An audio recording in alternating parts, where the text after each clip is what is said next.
ఏపీలో పెట్టుబడులే లక్ష్యంగా దావోస్ లో సీఎం చంద్రబాబు పర్యటన కొనసాగుతుంది. రెండో రోజు సీఏఐ ప్రత్యేక సెషన్లో గ్రీన్ ఇండస్ట్రియలైజేషన్ పై సీఎం చంద్రబాబు ప్రసంగించారు. అలాగే పలువురు పారిశ్రామికవేత్తలతో సమావేశమయ్యారు.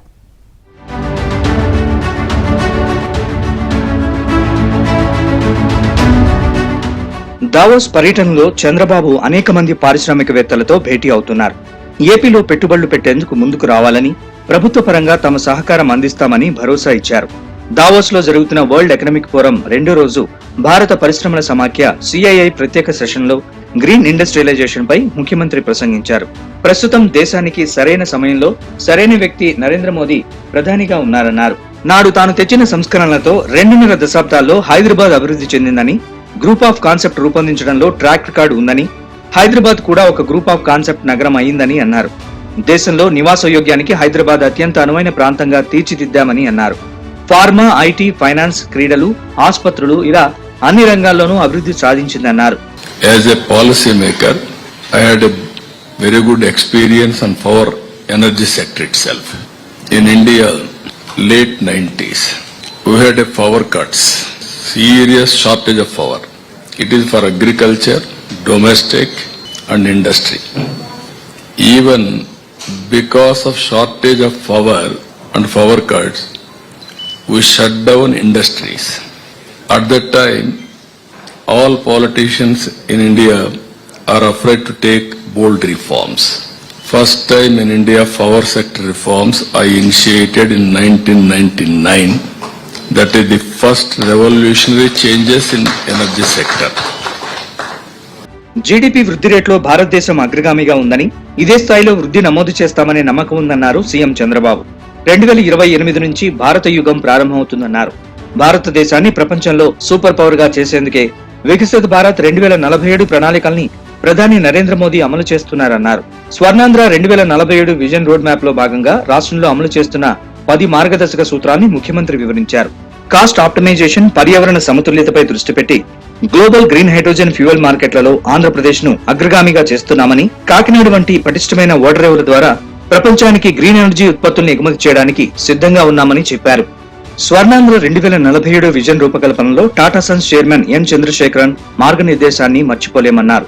25 ఏళ్ల క్రితం బిల్ గేట్స్ ఇంటర్నెట్ ప్రవేశపెట్టారని, 1991లో భారత ప్రభుత్వం ఆర్థిక సంస్కరణలను తీసుకొచ్చిందన్నారు.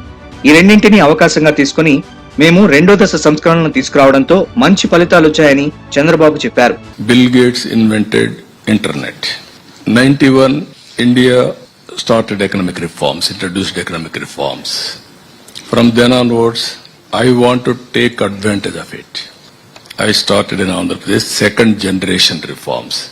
Now anywhere if you go, so many Indian entrepreneurs and Andhra entrepreneurs.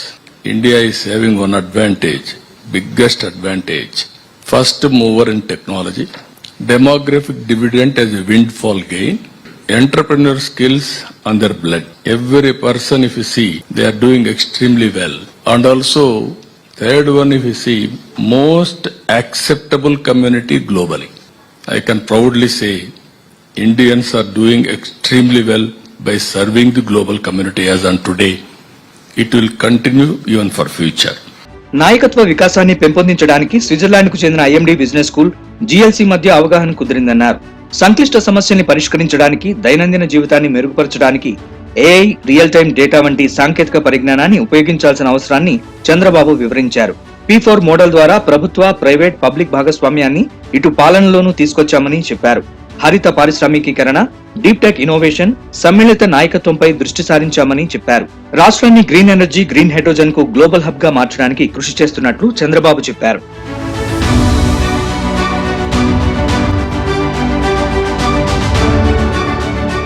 సుస్థిర లక్ష్యాలు సాధించేందుకు మిషన్ మోడ్ విధానంతో ఆంధ్రప్రదేశ్ ను క్లీన్ ఎనర్జీ హబ్ గా మార్చాలనేది తన ఉద్దేశంగా ముఖ్యమంత్రి చెప్పారు.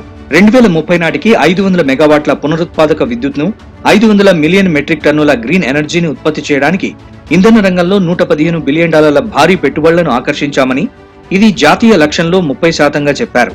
భారతదేశ పునరుత్పాదక ఇంధన ఆశయాలను వేగంగా సాధించేలా జాయింట్ వెంచర్ గా నెలకొల్పుతున్న $21 బిలియన్ విలువైన గ్రీన్ హైడ్రోజన్ ప్రాజెక్టును ఇటీవల ప్రధానమంత్రి విశాఖపట్నంలో శంకుస్థాపన చేశారని ముఖ్యమంత్రి చెప్పారు. అదనంగా బయోఫ్యూయల్ రంగంలో రిలయన్స్ 65,000 కోట్ల పెట్టుబడులు ఏపీలో పెడుతోందని అన్నారు. Here, if you can see here, we are having a very, very big plan. $115 billion investment in fuel sector alone. This is 500 megawatts renewable energy, 5 MMT green hydrogen by 2030. Even this will contribute 30% of national target. That is what we are aiming. I am 100% confident. Recently PM SCAM, he inaugurated one project in Visakhapatnam, green hydrogen project. NTPC and also GENCO, Government of Andhra Pradesh joint venture. Nearly they are going to spend around $21 billion. So that project we have laid foundation. Next project is his. Even Jindalji is here, JSW.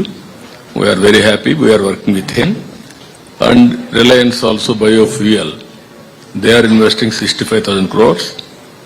Andhra Pradesh is going to become hub for green energy, green hydrogen, and also many things. Speed of doing business అనేది తమ విధానమని, పారిశ్రామికవేత్తలకు ఇంధన వ్యయాల్ని మరింత తగ్గించేలా నిరంతర పరిశోధనలు, అభివృద్ధికి తమ మద్దతు ఉంటుందని ముఖ్యమంత్రి హామీ ఇచ్చారు. తన ప్రసంగంలో 1995 నుంచి నేటిదాకా సిఐఏతో తనకున్న సుదీర్ఘ అనుబంధాన్ని ముఖ్యమంత్రి గుర్తు చేసుకున్నారు. అలాగే పేదరికం, సమాజంలో అసమానతల్ని రూపుమాపడానికి కార్పొరేట్ సంస్థలు, అధిపతులు ముందుకొచ్చి బాధ్యత తీసుకోవాలని ముఖ్యమంత్రి ఈ సందర్భంగా పిలుపునిచ్చారు.